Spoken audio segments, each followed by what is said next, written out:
Hello everyone, सभी का स्वागत है।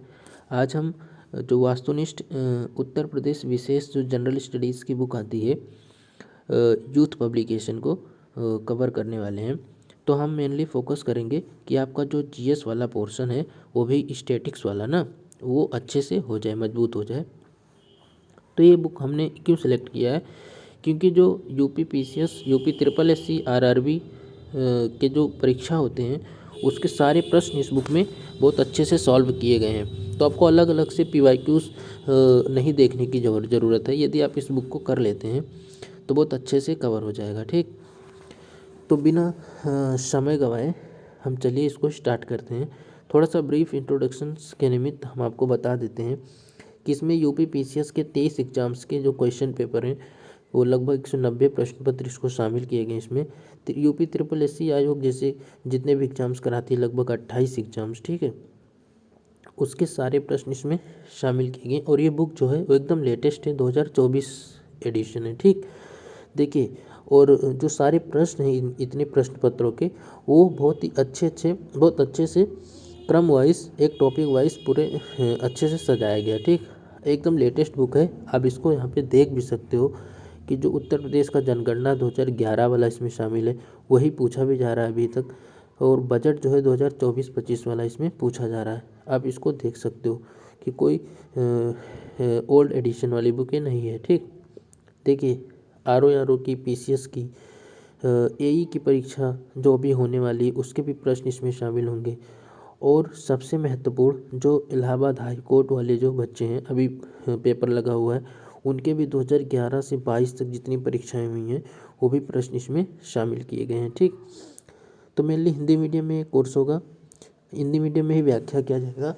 और पीडीएफ यदि आपको आवश्यकता होगी तो हम प्रोवाइड कर देंगे, उसमें हमें कोई आवश्यकता नहीं। कोशिश करेंगे कि जितना समय आपका खर्च हो उसके अनुसार आपको आउटपुट भी मिले, आपको समझ भी आए और आपके क्वेश्चन भी सही बने। ठीक, अनावश्यक समय नहीं लेंगे सब्सक्राइब, शेयर और लाइक्स कराने में। ठीक है, वो आपके ऊपर डिपेंड करता है, आपका मन हो जो भी आप करिए। ठीक, थोड़ा नॉइस की समस्या आएगी, उसके लिए क्षमा प्रार्थी हूँ। कीप सपोर्टिंग, और हम जल्द ही इस समस्या को भी हल कर देंगे। और ये वादा करते हैं कि जीएस का स्टैटिक्स पोर्शन आपका स्ट्रांग हो जाएगा। ठीक, हम कुछ अन्य तथ्य भी इससे रिलेटेड जो होगा वो बताते चलेंगे। और बहुत ही कम समय में एक प्रश्न इस बुक को समाप्त करने वाले हैं आगे। ठीक, तो देखिए, पहला क्वेश्चन पूछ रहा है कि कौन सा जनपद है जो 4 राज्यों से बाउंड्री टच करता है। तो सोनभद्र है, लगभग सभी लोग को पता होगा। ठीक, ये 4 राज्यों से बाउंड्री टच करता है। कौन कौन से? एक तो छत्तीसगढ़, झारखंड है, बिहार है, ठीक, और एमपी है। ये 4 राज्य हैं जिनसे ये सीमा साझा करता है। उसके बाद नोएडा उत्तर प्रदेश के किस जिले के अंतर्गत आता है? यह भी बहुत ही आसान किस्म का सवाल है, गौतम बुद्ध नगर से। लेकिन इसकी महत्वता इस बात से पता चलता है, देखिए, आर ओ में भी पूछा गया प्रश्न है जो कि गजेटेड पोस्ट है। ठीक, यूपी की। और उसके बाद जो भी हाल में एग्जाम हुआ था उसमें पूछा गया। अब इसमें कन्फ्यूजन ये हो सकता है कि बहुत सारे बच्चे इसको गाजियाबाद में लगा देंगे, लेकिन गलत है। अब गाजियाबाद के संदर्भ में एक प्रश्न, एक महत्वपूर्ण तथ्य है कि गाजियाबाद की जो बाउंड्री है ना, पूरी तरीके से दिल्ली से टची हुई है, हरियाणा से नहीं लगती है। ठीक, ये इम्पोर्टेंट है। और इसमें एक बात ये भी इम्पोर्टेंट है कि जो नोएडा है, नोएडा, इसका फुल फॉर्म है new Okhla industrial development authority. और गौतम बुद्ध नगर की जो स्थापना 1997 में हुई थी। बुलंदशहर जो कि पूरी तरीके से भारतीय जिलों से, उत्तर प्रदेश के जिलों से बाउंड्री शेयर करता है, घिरा हुआ है, मतलब कि अन्य किसी स्टेट से ये सीमा नहीं साझा करता। बुलंदशहर और गाजियाबाद के कुछ हिस्सों को काटकर गौतम बुद्ध नगर की स्थापना की गई थी 1997 में। ठीक, देखिए, 1997 में रामकृष्ण मिशन की भी स्थापना हुई थी, जो कि 93 में जो शिकागो धर्म शिखर सम्मेलन से विवेकानंद जी वापस आए थे भारत, और रामकृष्ण मिशन की स्थापना की थी। इसी से लिंक करिएगा कि गौतम बुद्ध नगर की भी स्थापना इसी में हुई थी। क्योंकि क्या है कि सारे सब्जेक्ट एक दूसरे से फैक्ट के संदर्भ में जुड़े हुए हैं, तो एक फैक्ट का आप कितनी जगह यूज कर सकते हो, ऐसे याद करोगे तो वो आपके माइंड में बंधा रहेगा। देखिए, ये प्रश्न बहुत आसान है और कितने एग्जाम में पूछे गए हैं। देखिए, 2024 में भी हुआ एग्जाम पूछा है, 22 में, 18, 21 में। ठीक, और इलाहाबाद हाई कोर्ट वाले भी एग्जाम में पूछा है। देखिए उत्तर प्रदेश का जो राज्य पुष्प का नाम क्या है, वो पलाश है।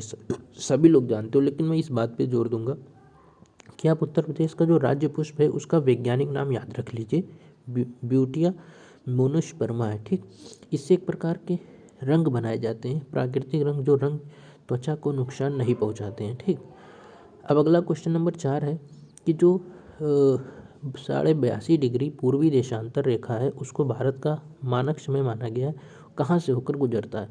तो इसके संदर्भ में दो आंसर आपका सही होगा।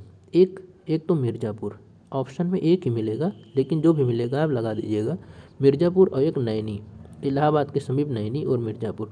तो यहाँ पे मिर्ज़ापुर है, तो आप इसको सही लगा दीजिए। ठीक, दोनों में से दोनों ऑप्शन कभी नहीं देगा एक क्वेश्चन में। ठीक है, तो उसके बाद क्वेश्चन नंबर 5 क्या है कि 5 है कि उत्तर प्रदेश के तथ्यों के बारे में बेमेल बताना है। यहाँ पे बेमेल, देखिए प्रश्न पढ़ने के दौरान कुछ कुछ पुछल्ले शब्द हैं, उनको बहुत महत्व देनी है पढ़ने के दौरान, क्योंकि परीक्षा हाल में बहुत प्रेशर रहता है, बहुत सारे प्रश्न आपके गलत हो जाते हैं केवल ध्यान न देने से। बेमेल है, कौन सा नहीं है, इन सभी बातों पर ध्यान देना होता है, क्योंकि एक एक प्रश्न से बच्चे बाहर हो जाते हैं। ठीक, मेरे साथ भी एक प्रश्न कि ऐसा हो चुका है। ठीक, तो इसलिए मैं आपको बहुत ही सतर्क करना चाहता हूँ। ठीक है, तो यहाँ पे देखिए पहला है कि जो राज्य वृक्ष है वह अशोक, एकदम राइट है। राज्य पक्षी जो है वह सारस क्रेन, ये भी सही है। फूल पलाश है, अभी आप देख चुके हैं। लेकिन यहाँ पे जो पशु है वह नीलगाय नहीं है, क्योंकि राज्य पशु बारहसिंगा है। ठीक, तो ये गलत हो जाएगा। और इसमें एक चीज़ और याद रखिए कि राजकीय नृत्य है जो कथक है। ठीक, उसके बाद आगे देखते हैं कि कौन सा शहर गोमती नदी के तट पर स्थित नहीं है, ये पूछ रहा है। ठीक है, क्वेश्चन नंबर 6 है। तो आप सभी लोग जानते हो कि गोमती नदी जो है ना, गोमती नदी वह पीलीभीत के फुलहर से निकलती है, पीलीभीत से। देखो यहाँ पे नेपाल से नहीं निकल रहा है गोमती नदी, ये उत्तर प्रदेश से इसका उद्गम हो रहा है, पीलीभीत के फुलहर से। फुलहर नामक झील है, वहीं से निकलता है। अब ये लखीमपुर खीरी भी यहीं पे स्थित है, मतलब इसी के किनारे स्थित है, जो कि पीलीभीत के बगल का ही तो ये जिला है। तो ये सही होगा। देखिए कॉमन सेंस किस प्रकार यूज करना वो हम आपको बता रहे हैं। ठीक, उसके बाद जौनपुर भी सही है, क्योंकि जौनपुर से भी प्रवाहित होता है गोमती नदी। लखनऊ से प्रवाहित होता ही है। अयोध्या गलत है, कॉमन सेंस की बात है, और अयोध्या सरयू नदी के तट पर स्थित है। ठीक है, फिर आगे क्वेश्चन नंबर 7 है। 7 में क्या कह रहा है कि किसकी सीमा हरियाणा से नहीं लगी हुई है। ठीक है, तो हरियाणा से जो सीमा नहीं लगा है वह है बुलंदशहर। यहाँ पे एकदम कॉमन सेंस से आप इस क्वेश्चन को लगाइए, क्योंकि जो बुलंदशहर, एक भी बार यदि आप यूपी का मैप देखेंगे तो बुलंदशहर अंदर ही है, यूपी के सभी ज़िलों के मध्य में, मतलब सभी अन्य ज़िलों से घिरा हुआ ज़िला है। ये किसी अन्य राज्य से सीमा ही नहीं साझा करता, क्योंकि अभी आपको हम बताए थे कि बुलंदशहर के कुछ हिस्से और गाज़ियाबाद के कुछ हिस्सों को मिला के गौतम बुद्ध नगर बनाया गया है। अब इसको और भी कठिन बना सकता है कि गाज़ियाबाद इसमें ऑप्शन दे दे, क्योंकि गाज़ियाबाद भी हरियाणा से सीमा साझा नहीं करता, ये याद रखिए। तो आपको आपका एक भी क्वेश्चन गलत नहीं होगा। प्रतीक चिन्ह में क्या नहीं है, क्वेश्चन नंबर 8 में पूछा है। तो प्रतीक चिन्ह में क्या नहीं है, तो मोर नहीं है, सभी लोग जानते हैं। अब जो उत्तर प्रदेश का जो प्रतीक चिन्ह है वह 1983 में अपनाया गया था। ठीक है, एतमातुद्दौला के मकबरे से प्रेरित है प्रतीक चिन्ह। ठीक, ये दो फैक्ट आप याद रखिएगा। फिर क्वेश्चन नंबर 9 है कि कौन सा राज्य है वह अधिकतम राज्यों की सीमाओं से स्पर्श करता है। तो इसका राइट आंसर उत्तर प्रदेश है। क्या है, उत्तर प्रदेश। उत्तर प्रदेश 8 राज्य और 1 यूटी से सीमा साझा करता है। सबसे कम बाउंड्री इसकी शेयर होती है हिमाचल प्रदेश से। ठीक, अगला क्वेश्चन नंबर 10 है कि 2020 में, ये करंट अफेयर्स का सवाल है, कि अगस्त 2020 में उपराज्यपाल बनाया गया था श्री मनोज सिन्हा को जम्मू एंड कश्मीर यूटीज़ का। ठीक, तो वही पूछा था, तो अब ये शायद नहीं पूछेगा। फिर यह है कि क्षेत्रफल के दृष्टिकोण से भारतीय राज्यों के बीच उत्तर प्रदेश का कौन सा स्थान है। तो देखिए क्षेत्रफल की दृष्टि से सबसे बड़ा स्थान है वह राजस्थान। कौन सा, राजस्थान। उसके बाद एमपी, मैपिंग वाइज आप याद रखिए। उसके बाद महाराष्ट्र, फिर यूपी। यूपी जो है वह 4th नंबर का है क्षेत्रफल की दृष्टि से। तो यहाँ पे राइट आंसर हो जाएगा 4th। और जनसंख्या की दृष्टि से पहले स्थान पर है। फिर देखिए यहाँ पे कह रहा है कि खिलौनों का शहर किसे कहते हैं। तो आप याद रखिए जो गाज़ियाबाद है, गाज़ियाबाद, ठीक है, ये गाज़ियाबाद जो है ये शायद इंजीनियरिंग गुड्स के लिए जाना जाता है, इंजीनियरिंग सामान के लिए। कानपुर चर्म उद्योग उत्पाद के लिए जाना जाता है। और जो ग्रेटर नोएडा है ये खिलौनों के सामान के लिए जाना जाता है। ठीक, फिर क्वेश्चन नंबर है 13 जो है, ठीक है, 13 ये है कि सबसे कम सीमा वाला राज्य कौन सा है जो उत्तर प्रदेश से शेयर करता है। हिमाचल प्रदेश, अभी आपको हम पहले ही बता चुके हैं, हिमाचल प्रदेश की सीमा सबसे कम टच होती है यूपी से। ठीक, और उसके बाद बिठूर, यहाँ पे एक तरफ शहर दिए गए हैं, एक तरफ शहर दिए गए हैं, एक तरफ नदी दिए गए हैं। ठीक, बिठूर आपका गंगा के तट पर है, यहाँ नहीं पूछ रहा है। ठीक, तो ये सही है। गोरखपुर राप्ती, ये भी सही है। देखिए कौशाम्बी, ये भी यमुना, ये भी सही है।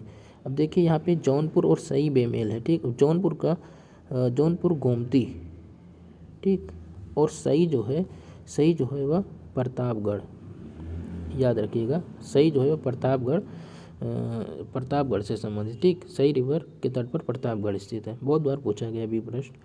उसके बाद देखिए कौन सा जो व्यावसायिक शहर है वह पीतल बर्तनों के लिए फेमस है। सभी लोग जानते हैं मुरादाबाद, पीतल नगरी कहते हैं। इलाहाबाद हाईकोर्ट के एग्जाम में पूछा गया। ब्रिटिश शासन के दौरान उत्तर प्रदेश का नाम क्या था, ये पूछ रहा है। तो उत्तर प्रदेश का नाम था उस समय अवध एवं आगरा का संयुक्त प्रांत, तो यही पूछ रहा है। United province of Agra and Awadh उस समय इसको कहते थे उत्तर प्रदेश को। ठीक है, और जो वर्तमान उत्तर प्रदेश नाम है ये 24 जनवरी 1950 को इसका नाम दिया गया था। इसीलिए इस 24 जनवरी को उत्तर प्रदेश दिवस मनाया जाता है। ठीक, देखिए उत्तर प्रदेश में राजकीय कार्यों के लिए किस भाषा का प्रयोग होता है। हिंदी, सभी लोग जानते हैं। हमारी जो सेकेंड राजकीय भाषा के रूप में उर्दू को अपनाया गया है, कब, आई थिंक इसमें मैं अपने अनुमान से बता रहा हूँ, आप लोग इसको चेक कर लीजिएगा, 1989 में लगभग, शायद मैं एकदम करेक्ट नहीं हूँ लेकिन आप इसको गूगल कर लीजिएगा। Green park cricket stadium Uttar Pradesh के किस ज़िले में है, कानपुर में है। उसके बाद पूछ रहा है कि निम्नलिखित शहरों में से कौन सा गोमती नदी के तट पर स्थित है। आप सभी लोग जानते होंगे कि लखनऊ गोमती नदी के तट पर स्थित है।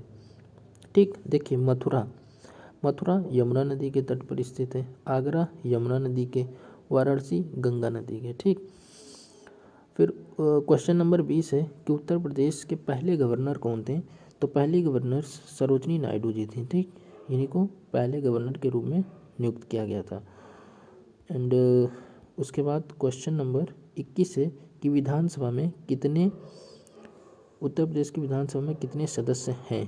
तो 403 निर्वाचित सदस्य हैं, और वर्तमान में जो एक नामी सदस्य का जो प्रावधान था वो हटा दिया गया है by the 104th constitution amendment के द्वारा। ठीक, जो एंग्लो इंडियंस का जो नामित करने का प्रावधान था वह 104 कॉन्स्टिट्यूशन अमेंडमेंट के द्वारा इसको समाप्त कर दिया गया। तो वर्तमान में 403 सदस्य जो होते हैं वे निर्वाचित होते हैं, और नामित होने वाला जो प्रावधान था उसको समाप्त कर दिया गया संविधान संशोधन के द्वारा।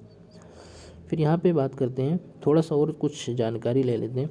किस राज्य जो विधानमंडल है उत्तर प्रदेश का वह द्विसदनीय विधायिका है। ठीक, उसमें विधान परिषद जिसका गठन